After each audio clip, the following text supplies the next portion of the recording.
একজন সাধারণ হাউসওয়াইফ হয়েও মাত্র ৬,০০০ টাকা দিয়ে একটা কোর্স শিখেছিলাম। এখন প্রতি মাসে সেখানে ১০,০০০ থেকে ২০,০০০ টাকা আয় করতে পারি। কিভাবে পারি সমস্ত কিছুই আজকের ভিডিওতে শেয়ার করব। আশা করছি ভিডিওটি সবার কাছে অনেক বেশি ভালো লাগবে। নতুন গৃহিণীরা অনেক বেশি উপকৃত হবেন, তো পুরো ভিডিও দেখার অনুরোধ রইল। হ্যালো এভরিওয়ান, আসসালামু আলাইকুম। কেমন আছেন সবাই? আই হোপ সবাই খুব ভালো আছেন আর সুস্থ আছেন। আমরাও আলহামদুলিল্লাহ খুব ভালো আছি। আমার নতুন একটি ভিডিওতে সবাইকে ওয়েলকাম করছি। আমরা নারী, আমরা চাইলে সব পারি। আমরা অনেক কঠিন একটা কাজকেও খুব সহজভাবে করে নিতে পারি। যে জিনিসটা আমাদের একেবারে অজানা, যেটা আমরা কখনোই করিনি, সেই কাজটাও কিন্তু আমরা একবার দেখলে খুব সুন্দরভাবেই করে নিতে পারি। কারণ আমরা নারী, আমাদের অনেক কিছুই সামলাতে হয়। সেজন্য আমরা খুবই অল্প সময়ে সব কিছু শিখে যাই। আর শিখে যাই বলে কিন্তু একটা সংসারকে খুব সুন্দরভাবে আমরা চালিয়ে নিতে পারি। সবটাই আমাদের বুদ্ধি দিয়ে কিন্তু করতে হয়। একটা সংসার সুন্দরভাবে চালাতে গেলে সবার আগে আমাদের বুদ্ধি থাকাটা অনেক বেশি দরকার। বুদ্ধি দিয়ে একটা সংসার চালালে খুবই অল্প টাকায় খুব সুন্দরভাবে একটা সংসারকে আমরা চালিয়ে নিতে পারি। সংসারের মানুষগুলোকে ভালো রাখতে পারি। নিজের যতই দুঃখ কষ্ট হোক আর যাই হোক, তাও চেষ্টা করি সংসারের মানুষগুলোকে ভালো রাখার। কারণ আমরা নারী, আমরা সব পারি। তো যাই হোক, এখানে কিছু ফল আনা হয়েছিল, সেই ফলগুলো কিন্তু আমি গুছিয়ে নিচ্ছিলাম। এখানে একটা তরমুজ এনেছিল, তরমুজ কিন্তু আমার অনেক পছন্দের। তার সাথে কলা এনেছিল, তো একটা কলা কিন্তু আগেই খেয়ে নেওয়া হয়েছিল। আর তার সাথে কিন্তু কিছু মৌসুমী এনেছে, আর তার সাথে আঙ্গুর এনেছে। আঙ্গুরটা আমার ছেলের অনেক পছন্দের। যাই হোক, পছন্দ মতোই কিন্তু ফলগুলো আনা হয়েছে। আমার ছেলে ফল খেতে অনেক বেশি পছন্দ করে। তো যাই হোক, অনেক দিন থেকে ফল আনা হয়নি, তো আজকে কিন্তু অনেক দিন পরে এনেছিল। কারণ ওই যে রোজার মাসে শুধু বেশি বেশি ফল খাওয়া হতো, তো সেজন্য অনেকগুলো ফল আবার কোনো সময় নষ্ট হয়ে যায়। সেজন্য কিন্তু অনেক দিন পর আজকে ফল নিয়ে এসেছিল, তো সেগুলোই কিন্তু আমি সুন্দর করে গুছিয়ে রেখে দিলাম। আমার ছেলের তো এখন স্কুল শুরু হয়ে গেছে, তো ওকে নিয়ে সকালবেলাটা অনেকটাই ব্যস্ততায় কাটে। ওর টিফিন রেডি করে দেওয়া, ওকে রেডি করানো, আর এখন কিন্তু ওর নতুন ক্লাসে উঠে গেছে, নতুন বই, তো বেশ ভালোই লাগে। তো আবির কিন্তু মোটামুটি নিজেই রেডি হতে পারে, তো ওইদিকে রেডি হয়ে গেছিলো। আর তার সাথে আমিও টিফিন রেডি করে দিয়েছিলাম। রাত্রেবেলা পনির রান্না করে রেখেছিলাম। আমার ছেলে পনিরটা বেশ পছন্দ করে, তো সেজন্য শুধু ওর জন্যই কিন্তু আমি সেটা রান্না করে রেখেছিলাম। তো রাত্রেও খেয়েছিলাম, আর কিছুটা ওর জন্য রেখে দিয়েছি, সকালবেলা ওকে টিফিনে দিয়ে দেব। আর আমি শুধু সকালবেলা এখন রাইস করে নিয়েছিলাম, তো সেটা দিয়ে কিন্তু ওকে আমি টিফিনে দিয়ে দিয়েছি। আর যেহেতু ফলটা খেতেও বেশ পছন্দ করে, তো কিছুটা আঙ্গুর ফল কিন্তু ওকে আমি দিয়ে দিলাম টিফিনে। আর তারপরে কিন্তু আমার ছেলে স্কুলে চলে গেছে। ও স্কুলে চলে যাওয়াতে আমার অনেকগুলো কাজ মনে হয় আমার কমপ্লিট হয়ে গেছে। আসলে বাচ্চাদের স্কুল থাকলে সকালবেলাটা অনেকটাই চাপের মধ্যে থাকতে হয়। ওকে স্কুলে পাঠিয়ে দিলে মনে হয় যে না, আমার অনেকগুলো কাজ আমি করে নিয়েছি। তো তারপরে কাজগুলো কিন্তু করতে খুব একটা বেশি আর সময় লাগে না। তো আবিরকে স্কুলে পাঠিয়ে দিয়ে তারপরে কিন্তু আমি আমার সংসারের এখন একটা একটা করে কাজের দিকে করে নেব। মানুষ পারে না এমন কোনো কাজ নেই, তবে সেটার জন্য আপনাকে অনেক বেশি ধৈর্যশীল হতে হবে আর অনেক বেশি পরিশ্রমী হতে হবে। যে কোনো কাজ করার আগে অবশ্যই আপনার ধৈর্য থাকাটা অনেক বেশি দরকার। যারা ধৈর্য নিয়ে এগিয়ে চলে, যারা ধৈর্য নিয়ে কাজ করে, তারা ইনশাল্লাহ একদিন অবশ্যই সফল হতে পারে। আর এটাই কিন্তু সত্যি। যে কোনো কাজ করতে প্রথম অবস্থায় কিন্তু আমাদের অনেক বেশি কষ্ট করতে হয়, পরিশ্রম করতে হয়। তবে দেখবেন একটা সময় আর কিন্তু খুব একটা বেশি পরিশ্রম করতে হয় না, আর পরিশ্রমের ফলটা কিন্তু খুবই ভালো হয়। আর এটা কিন্তু একেবারে 100-এ 100 সত্যি। প্রায় দেখতাম সবাই অনলাইনে কাজ করে, বিজনেস করে, আবার অনেকে কিন্তু ঘরে বসেও কাজ করে অনেক টাকা ইনকাম করতো। যেটা দেখে আমারও অনেক বেশি ইচ্ছে হলো আমিও কাজ করব। আমিও কিছু না কিছু করব, নিজের পায়ে দাঁড়াবো, নিজের টাকা আয় করব। এটা আমার টার্গেট হয়ে গেছিল। আমিও শুরু করলাম, মাত্র 6,000 টাকা দিয়ে একটা কাজে যুক্ত হলাম। কাজটা কিন্তু অনেকটাই কঠিন ছিল, তবে প্রথম অবস্থায় অনেকটা কঠিন হলো, পরবর্তীতে কিন্তু আমার কাছে সেই কাজটা অনেকটাই সহজ হয়ে গেছিল। কারণ দেখবেন প্রত্যেকটা কাজ কিন্তু প্রথমে আমাদের কাছে অনেক কঠিন বলেই মনে হয়, একটা কাজ করতে করতে কিন্তু তারপরে সেই কাজটা আমাদের কাছে অনেকটা সহজ হয়ে যায়। প্রথম অবস্থায় অনেক কিছু দেখতে হয়, শিখতে হয়, আর তারপরে কিন্তু আমরা আস্তে আস্তে সেই কাজটা শিখে যাই। তবে সেটার জন্য অনেক বেশি ধৈর্যশীল হতে হবে। ধৈর্য দিয়ে যে কোনো কাজ শিখলে বা যে কোনো কাজ করলে অবশ্যই সেটাতে সফল হওয়া যায়। আর পরিশ্রম কখনই কিন্তু বৃথা যায় না। আপনার পরিশ্রম অবশ্যই আপনাকে একটা সময় সফলতা এনে দেবে। তো সেই জন্য অনেকটা পরিশ্রম করে কিন্তু আমি কাজটা শিখেছিলাম 6 মাস ধরে। 6 মাস কিন্তু আমি সেই কাজটা শিখেছিলাম। আর কাজটা হলো বিউটিশিয়ান কোর্স। এখন কিন্তু অনেকেই অনেক কিছুই শিখছে। এখন দেখবেন অনেকে কিন্তু অনলাইনে কাজ করে অনেক টাকা ইনকাম করছে। তো যাই হোক, আমি কিন্তু অনলাইনে না, আমি অফলাইনে কিন্তু শিখেছিলাম কাজটা। মাত্র 6,000 টাকা দিয়ে আমি যুক্ত হয়েছিলাম সেই বিউটিশিয়ান কোর্সে। প্রথম অবস্থায় ওই যে বললাম অনেকটা কষ্ট হয়েছিল, পারিনি, কিন্তু তাও কিন্তু আমি থেমে থাকিনি, আমি হাল ছাড়িনি। আমি জানি আমি একটা সময় অবশ্যই এখানে সফল হতে পারবো। আমার পরিশ্রম কখনোই বৃথা যাবে না। সেজন্য অনেকটা পরিশ্রম করে অনেকটা কষ্ট করে কিন্তু আমি সেই কাজটা শিখেছিলাম। যখন আমি শিখেছিলাম অনেকে কিন্তু আমি তারপরে সাজিয়েছিলাম, তবে আমি কোনো টাকা নিইনি। শুধু আমি নিজের কতটা শিখতে পেরেছি সেটা যাচাই করার জন্য অনেককে আমি নতুন করে সাজিয়ে দিয়েছিলাম।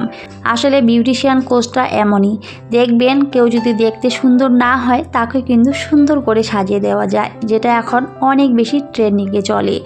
এখন কিন্তু প্রত্যেকটা বিয়েতে প্রায় সবাই কিন্তু বিউটি পার্লারেই সাজুগুজু করে, আর দেখতেও কিন্তু অনেক বেশি সুন্দর লাগে। পার্লারের সাজটা অনেকটাই সুন্দর হয় আর দেখতে অনেক ভালো লাগে। তো সেজন্য বেশিরভাগ কিন্তু এখন সবাই পার্লারেই সাজুগুজু করে। আর বিশেষ করে বউকে তো অবশ্যই পার্লারে সাজতেই হয়।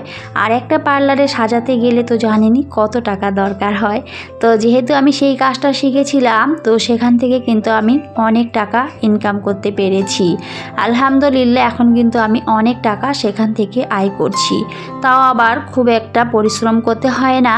আর ওই যে বললাম প্রথম অবস্থায় যে কোনো কাজে পরিশ্রম করতে হয়, অনেক বেশি কষ্ট করতে হয়। তবে যখনই যে কোনো কাজ একবার যদি শিখে যাওয়া যায়, তখন কিন্তু পরে সেই কাজে আর খুব একটা বেশি পরিশ্রম করতে হয় না বা কষ্ট করতে হয় না।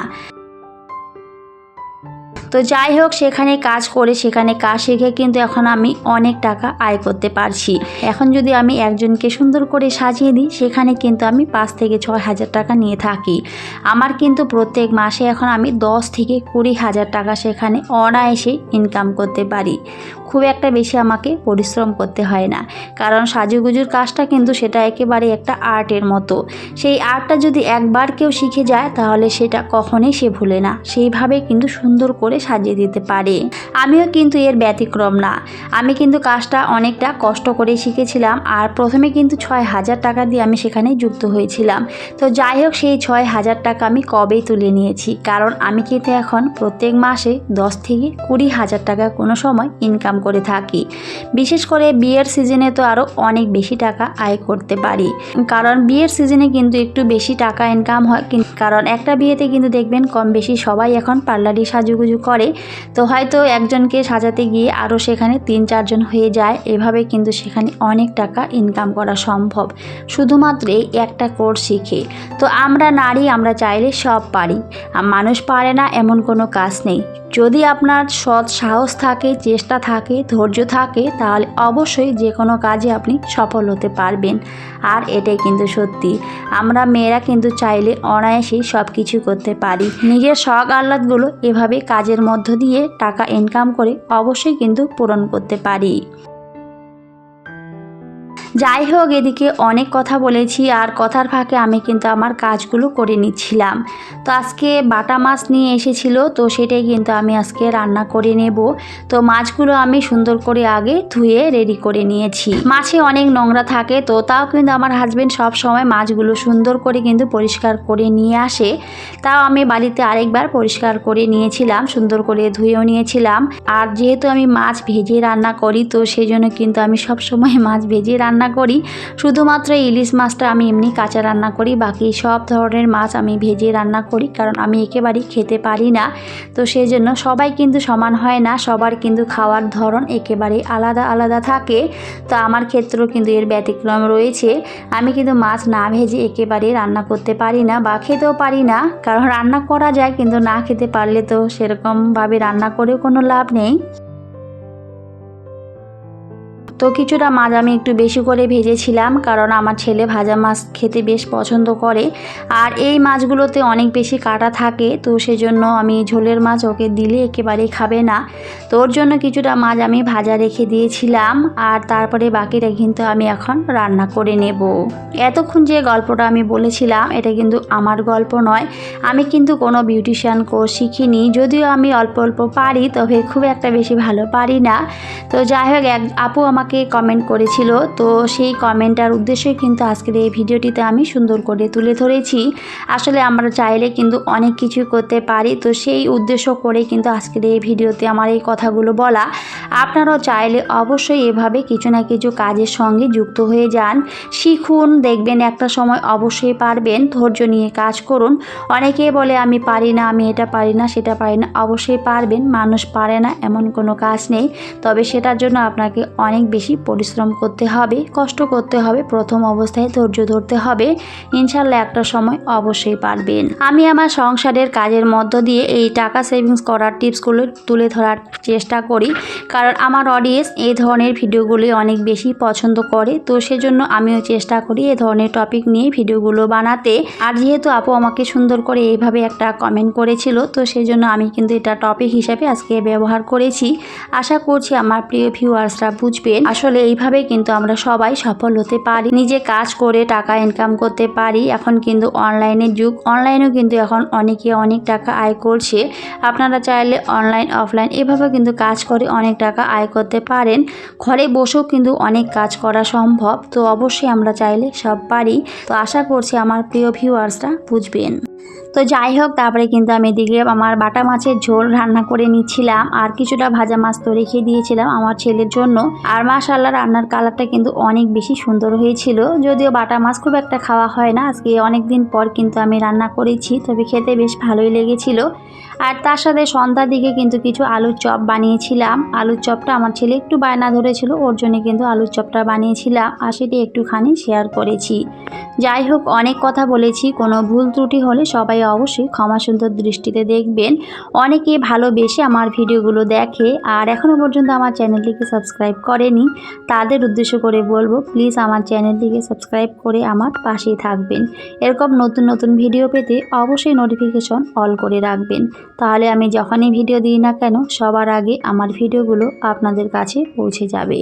আপনারা চাইলে সময় সুযোগ মতো করে আমার ভিডিওগুলো দেখে নিতে পারবেন। আর যারা যারা অলরেডি এই কাজগুলো করে দিয়েছেন, আপনাদের একগুচ্ছ লাল গোলাপের শুভেচ্ছা জানাই। এভাবেই ভালোবাসা দিয়ে আমার পাশে থাকবেন। আজকের ভিডিওটি কেমন লেগেছে সবাই কমেন্টে জানাবেন। সবাই খুব ভালো থাকবেন, সুস্থ থাকবেন। সবাইকে টাটা, আল্লাহ হাফেজ। দেখা হবে পরের অন্য কোনো একটি ভিডিওতে।